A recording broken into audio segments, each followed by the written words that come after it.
is the ability to get things done your way in contested situations. Different people and different functions will have different perspectives, different information, and different points of view. So almost every decision is going to be somewhat contested. Power is the ability to get your way in contested situations. I think there are a number of sources of power. One obvious source of power, or maybe not so obvious, is the control over resources. Do you have budget control? Do you control real estate assets? Do you control physical plant?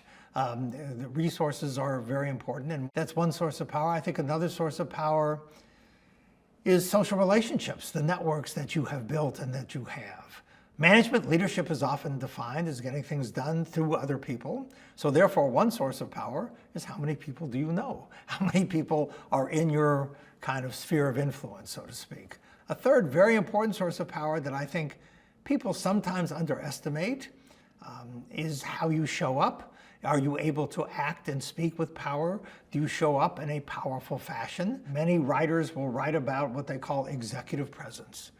So I think how you show up, how you talk is a very important source of power. Another important source of power is, of course, do you have a brand? So just as Coca-Cola or Tesla or many other brands have power from the brand, individuals have brands, and it's whether or not you've built a reputation. So if you're perceived as a powerful, effective, efficacious leader, that becomes a self-fulfilling prophecy. Good people want to work with you, people want to invest with you, people want to buy from your company, and so that then becomes an important source of power as well.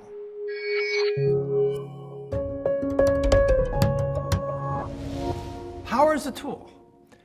Power is a tool. It can be used for good. It can be used for evil. Don't confuse the fact that it is sometimes used for evil as power being evil. Now, the people who most need to understand power and the people who most need to build their power skills are people who come from backgrounds or have characteristics that would normally put them at a disadvantage. There's still, unfortunately, discrimination against women. There's discrimination against people of color. There's often people from lower socioeconomic classes start at some disadvantage. And those are the people who most need the power skills because they're not starting from the 50-yard line, if we're using a football metaphor. They have to overcome the most things to achieve career success. Melvin Lerner, now deceased social psychologist, years ago wrote about the just world effect, or the just world hypothesis, where people want to believe that the world is just and fair, which gives them a sense of control. Unfortunately, the world is not just and fair, and we know that. We know that educational credentials help predict salary. We know that gender and race help predict salary, even though they shouldn't. We know that years of service, seniority, helps predict salary. And there's some evidence that suggests that years of service is one of the more important predictors of salary. Gender, race, years of service, and educational credentials all have nothing to do with performance. Yes, job performance matters, but there are other things that matter as well. And so you need to understand the game. Don't opt out of the game before you've even started playing. Don't put yourself at a disadvantage.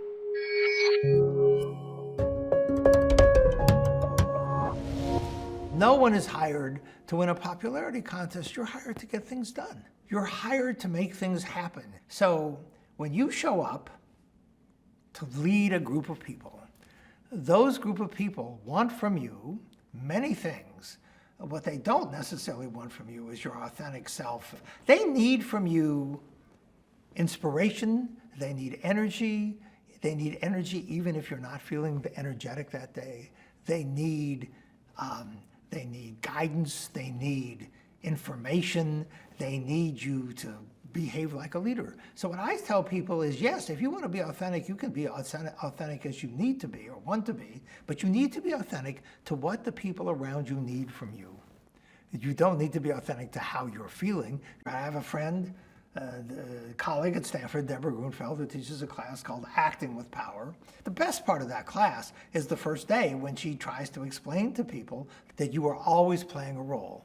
that you have a role maybe as a significant other, that you have a role as a parent, that you have a role as a child, that you have a role as, a leader, that you have a role as a subordinate. And nobody would expect you to behave towards your subordinates as you behave towards your children, or behave towards your boss as you behave towards your significant other, that all of these roles call for different behaviors quite sensibly, and that people go from role to role quite naturally. And I think what causes difficulty is when they try to be the child at work. That's not a good thing. Or when they try to be, the parent, in places where this is inappropriate. So no, I don't think you need to bring your whole self to work. I think you need to bring the parts of yourself to work that will help you get the job done.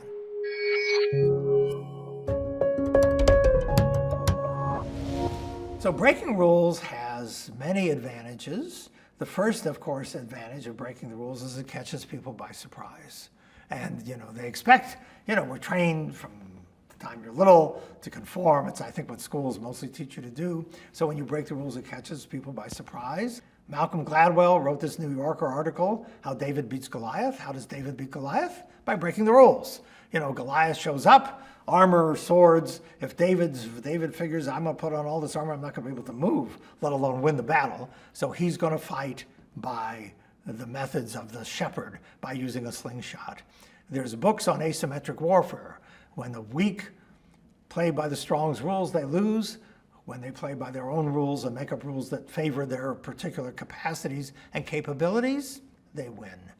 If you want to disrupt an industry, you disrupt the industry by basically making your own rules. John Lewis, the late John Lewis, the congressman, talks about making good trouble. If you're going to accomplish social change, if you're going to accomplish profound change of any kind in any organization, you're going to need to break the rules. The rules are made by those already in power. If you're already going to be in power, follow the rules. If you're not, make your own.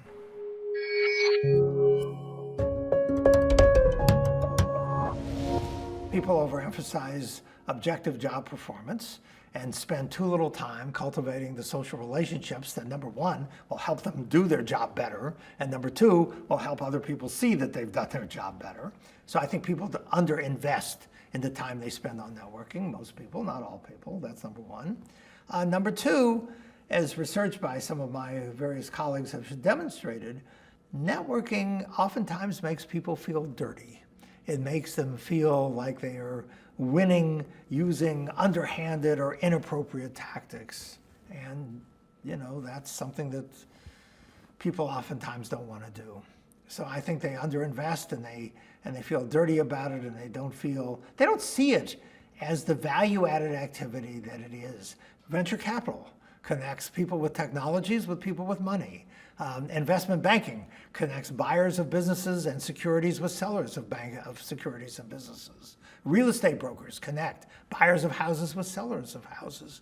And I think we undervalue the extent to which bringing groups together or people together or interests together that could profitably gain from being in connection with each other is in fact itself a valuable activity.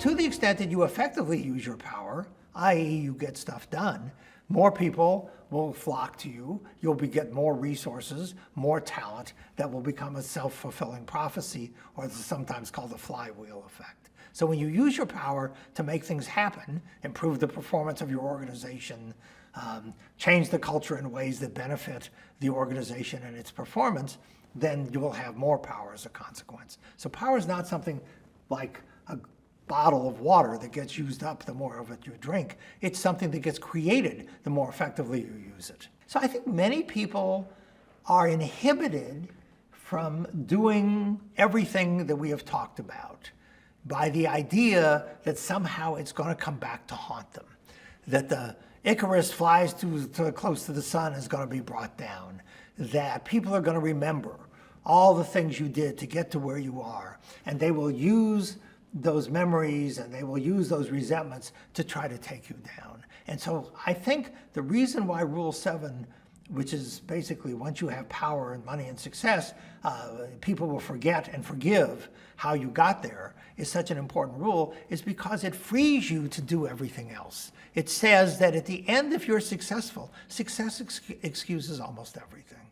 And therefore, don't worry so much about what you're doing. Just worry about how effective you are and whether or not you're actually accomplishing what you've set out to accomplish.